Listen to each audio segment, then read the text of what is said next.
And once the storm is over, you won't remember how you made it through, how you managed to survive. You won't even be sure whether the storm is really over. But one thing is certain, when you come out of the storm, you won't be the same person who walked in.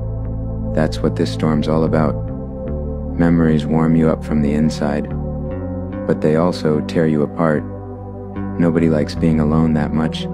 I don't go out of my way to make friends, that's all. It just leads to disappointment. Why do people have to be this lonely? What's the point of it all? Millions of people in this world, all of them yearning, looking to others to satisfy them, yet isolating themselves. Why? Was the earth put here just to nourish human loneliness? No matter how much suffering you went through, you never wanted to let go of those memories.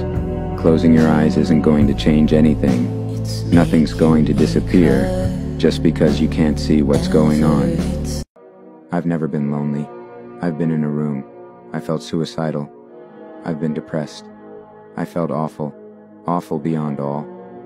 But I never felt that one other person could enter that room and cure what was bothering me, or that any number of people could enter that room.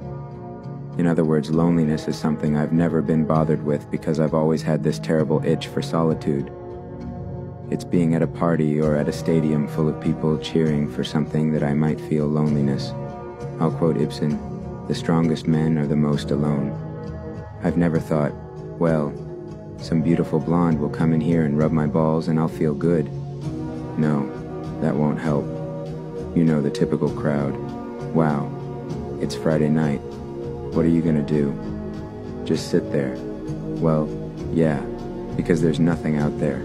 It's stupidity. Stupid people mingling with stupid people. Let them stupidify themselves. I've never been bothered with the need to rush out into the night. That's all. Sorry for all the millions, but I've never been lonely. I like myself. I'm the best form of entertainment I have. And when nobody wakes you up in the morning, and when nobody waits for you at night, and when you can do whatever you want, what do you call it?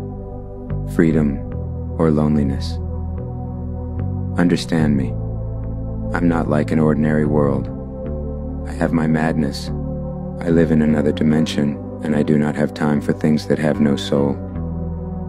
When someone asks what I'm scared of, play it basic and say the dark. Sometimes I'll say heights, needles, or even sharks. Maybe I'll say spiders, or flying above the ground. I'll say confined spaces, or even pain and loud sounds. But I hide my real fears and put it on a far shelf, because my biggest fear is that you'll see me. I'm almost never serious, and I'm always too serious. Too deep, too shallow, too sensitive, too cold-hearted. I'm like a collection of paradoxes. How can I ask anyone to love me when all I do is beg to be left alone? When you're surrounded by all these people, it can be lonelier than when you're by yourself. You can be in a huge crowd, but if you don't feel like you can trust anyone or talk to anybody, you feel like you're really alone. Nothing that you do will ever feel good if you let people convince you that you have no choice. You can live your whole life in your brain and not experience what's around you. You go crazy that way. That's why I have to watch myself when I get isolated for too long. Everybody acts like I'm nuts. I'm not nuts, I just want to feel it all. You get dragged down to the bottom so many times that it just seems like that's the safest place to be. Otherwise, people are kicking you down there. You might as well just stay down there and make a home because it's safer here. It's making you cry. I no longer know if I wish to drown myself in love, vodka, or the sea. Even if no salvation should come, I want to be worthy of it at every moment. There has never been a time in which I have been convinced from within myself that I am alive. You see, I have only such a fugitive awareness of things around me that I always feel they were once real and are now fleeting away. I have a constant longing, my dear sir, to catch a glimpse of things as they may have been before they show themselves to me. I feel that they were calm and beautiful. It must be so, for I often hear people talking about them as though they were. One has either to take people as they are or leave them as they are. One cannot change them. one can merely disturb their balance. A human being, after all, is not made up of single pieces, from which a single piece can be taken out and replaced by something else. Have you ever felt like you are the quiet ghost everyone can see but chooses to look through?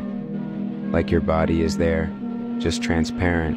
You speak, but no one hears you. Not really. The act of disappearing is not so hard, truly. You can do it even in a room surrounded by people who love you. Just pretend you aren't there, and everyone around you will pretend you have vanished too. Your heart will fix itself. It's your mind you need to worry about. Your mind where you lock the memories. Your mind where you have kept pieces of the ones that hurt you, that still cut through you like shards of glass. The saddest word in the whole wide world is the word almost. He was almost in love. She was almost good for him. He almost stopped her. She almost waited. He almost lived. They almost made it.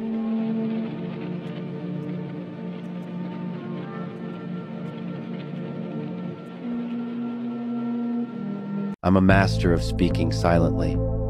All my life, I've spoken silently, and I've lived through entire tragedies in silence. I want to talk about everything with at least one person, as I talk about things with myself. There is only one thing that I dread, not to be worthy of my sufferings. I am a dreamer. I know so little of real life that I just can't help reliving such moments as these in my dreams, for such moments are something I have very rarely experienced. I am going to dream about you the whole night, the whole week, the whole year. I used to analyze myself down to the last thread, used to compare myself with others, recalled all the smallest glances, smiles, and words of those to whom I tried to be frank, interpreted everything in a bad light, laughed viciously at my attempts to be like the rest, and suddenly, in the midst of my laughing, I'd give way to sadness, fall into ludicrous despondency, and once again, start the whole process all over again. The greatest lesson I've learned in life is that letting go of something or someone is the truest form of love. There's a saying that people often use, and it goes like this: if you love someone or something, let it go, and if it was truly meant to be, they will come back to you. Now, while this saying may sound contradictory or even backwards to a lot of people going through these harsh feelings or heavy emotions, it actually is the most important and truthful thing to do.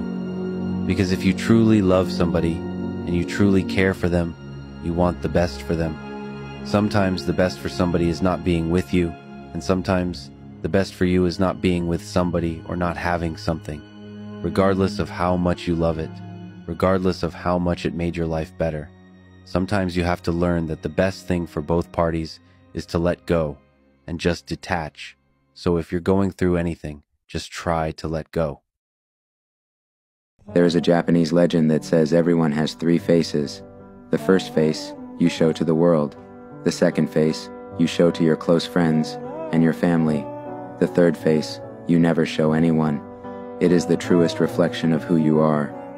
There is another legend that says a man will only cry for one woman in their lifetime. After that, their soul will never allow them to fully fall in love again. Sometimes, crying is the only way your eyes speak when your mouth can't explain how broken your heart is. Only a broken heart can understand another broken heart. It's weird how when you close your eyes, you can block out the things you don't want to see. But you aren't able to close your heart to the things you don't want to feel. It hurts to lose someone, but it hurts more when you realize that they never cared, never wanted you, and they just pretended to love you. I really felt it when Mahmoud Darwish said, "Nothing is harder on the soul than the smell of dreams while they're evaporating." I like to tell myself a moon will rise from my darkness. We are captives of what we love, what we desire, and what we are. We suffer from an incurable sickness, hope. The days have taught you not to trust happiness because it hurts when it deceives. Sarcasm helps me overcome the harshness of the reality we live. It eases the pain of scars and makes people smile. The long road has drained me of all feelings and expectations. I don't feel a thing or expect anything now. Perhaps death is a metaphor to remind us of a secret of life we failed to notice.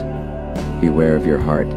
Do not spoil it more than it should, and do not neglect it more than it deserves. Sometimes memories are worse than bullets. Never trust anyone, especially the people you admire. Those are the ones who will make you suffer the worst blows. People tend to complicate their own lives, as if living weren't already complicated enough. The moment you stop to think about whether you love someone, you've already stopped loving that person forever. People talk too much. Humans aren't descended from monkeys. They come from parrots. There are few reasons for telling the truth, but for lying, the number is infinite. The words with which a child's heart is poisoned, whether through malice or through ignorance, remain branded in his memory, and sooner or later they burn his soul. Presents are made for the pleasure of who gives them, not the merits of who receives them. Sometimes we think people are like lottery tickets, that they're there to make our most absurd dreams come true. To truly hate is an art one learns with time. It is a frightening thought that in one fraction of a moment you can fall in the kind of love that takes a lifetime to get over. One day, whether you are 14, 28, or 65, you will stumble upon someone who will start a fire in you that cannot die.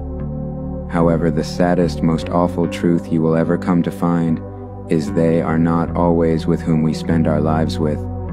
Home is not where you are from, it is where you belong. Some of us travel the whole world to find it.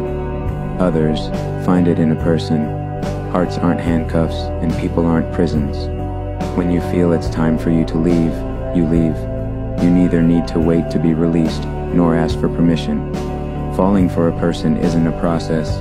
You can't plan for it in advance or anticipate its arrival.